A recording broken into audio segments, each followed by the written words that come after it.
Good morning, I'm Charles Osgood, and this is Sunday Morning. We remember the wonderful Paul Newman, who died Friday of cancer at the age of 83, and wonderful he was, on screen, on stage, and in real life. A caring, thoughtful man of all seasons who touched so many lives and made them Newman's own. Bill Whitaker will be looking back on a remarkable life. He was cool. What we got here is a failure to communicate. He was hot. You please me and I'll please you. He was the anti-hero and the consummate pro, one of the greatest movie stars of his time. See, those are just symbols of our desire to be just. We'll remember Paul Newman. Rules! No rules! Later this Sunday morning. When it comes to making the right moves, Paul Newman starred in more than 50 movies, a film legend if ever there was one. He was nominated for Academy Awards 10 times. He won one, along with 2 honorary Oscars. His marriage to actress Joanne Woodward was itself a love story right out of the movies. And his passion for auto racing had him both driving and owning. When the oil and vinegar salad dressing company Newman started as a joke grew into a hugely successful venture, he gave the profits, more than $250 million so far, to charity. Paul Newman died on Friday at the age of 83. Bill Whitaker has more on this extraordinary man. They say movie stars act with their eyes. If that's the case, there was never a movie star like Paul Newman. Do you mind looking into my eyes, sir? It feels like a cinder. Those penetrating blue eyes, mischievous, occasionally menacing, but always magnetic. Let's hear something else. I can win it. I can win this case. Born Paul Leonard Newman in 1925 near Cleveland, Ohio, he took to acting early in grade school and college and got television and Broadway parts very easily soon after moving to New York, where he also met a young actress just starting out herself, Joanne Woodward. You please me and I'll please you. That was only acting. Newman left his first wife for Woodward and had one of the few happily ever after Hollywood marriages.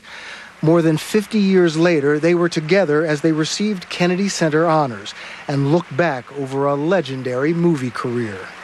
I'm back.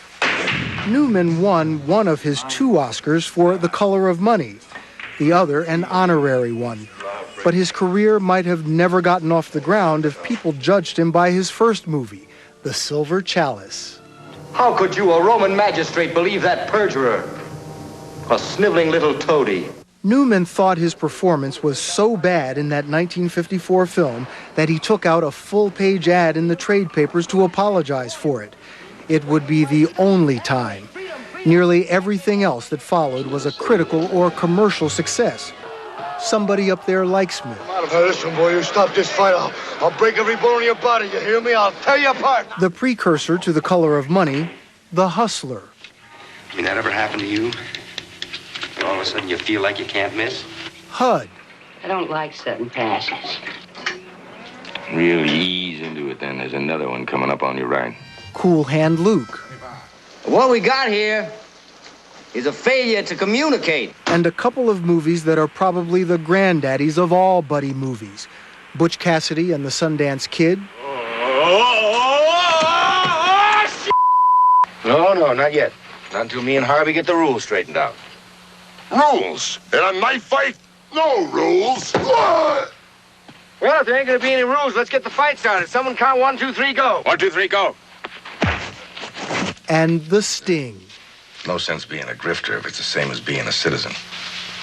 As extraordinary as that pairing was, Redford and Newman never made another film together, not for lack of trying. To try to find something equal, every year becomes more difficult and more difficult.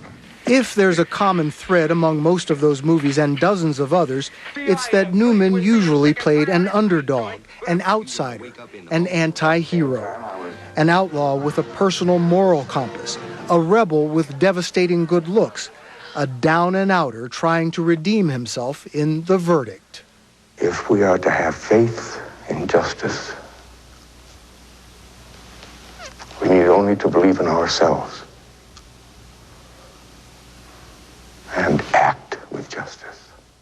But Newman downplayed his remarkable range, telling 60 Minutes his success was due less to his acting and more to his looks. I could puke. Well, mostly because, as I say, that has, it's not an accomplishment. His success, Newman said, was just luck. Because I don't know that there was anything else that I could do.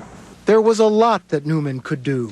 An early civil rights marcher, a political activist attending the 1968 Democratic Convention in support of Eugene McCarthy. You can't consider yourself a disenfranchised citizen merely because you're in the acting profession. He became a philanthropist. The profits from his $100 million a year salad dressing and popcorn business went to charity, including a summer camp for seriously ill kids. And if Newman was cavalier about acting, he was passionate about race car driving, still racing himself well past the age of 80, and still an avid fan until the end, here at a practice for the Indianapolis 500 in 2008. His appearance was the first sign that he was suffering from cancer, a battle Newman fought with dignity and grace. The future is murky, and at least it's pleasant to know that you have a past, I suppose. A past that lives on in a pair of blue eyes electrifying the screen. Believe it or not, Paul Newman was colorblind. Nobody's perfect, but as an actor, as a humanitarian, Paul Newman came close.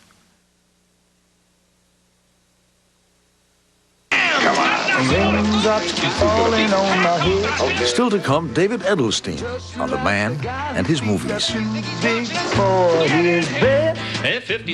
You're scared of him. Right down to my socks, Buster.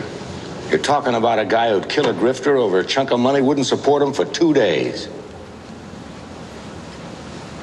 You're gonna go for him. It's Sunday morning on CBS, and here again is Charles Osgood. The Sting, also starring Robert Redford, is just one of many memorable films that were graced with a performance by Paul Newman, whose death we've been telling you about this morning. Anybody who's followed Newman's career has his own favorite memories. Our critic David Edelstein now with an appreciation. Paul Newman is the closest thing we've had in a movie star to a saint. And he'd probably say that was the dumbest thing he'd ever heard, which as far as I'm concerned is more proof. He was self-deprecating, often self-critical. He never assumed we'd love him because he was, Paul Newman. When directors built him pedestals, he earned them. He studied method acting, but he never went for fumbly, mumbly self-plumbing. He threw his attention onto other actors, which might be why so many became stars and won awards. Everyone looked brighter in his light. I gave up on you the first time I ever looked into those cold blue eyes. You got the color right. I've got everything right. The light came from those eyes, of course, but it wasn't just their color that had us hypnotized. 10 grand. I'm gonna win 10 grand in one night. Two of his most vivid performances were in black and white. The self-loathing pool hall drifter in The Hustler. I'm the best you ever seen, Fats. I'm the best there is. Now, even if you beat me, I'm still the best. And the mean, drunk, oversexed rancher in HUD. He's probably up at Vegas Arena right now, dealing at night, losing it all back in the daytime. Oh, man like that sounds no better than a heel. Aren't you all? Honey, don't go shooting all the dogs because one of them's got fleas. Newman didn't use those eyes promiscuously. It was him! He hooded them, slit them, closed them in pain. When open, they were sky blue with a milky haze. You could get lost in them. You could also see that he was sometimes lost behind them. Our most wide-open movie star was also our deepest and most unfathomable. He was so open that we feared for him on screen, and he was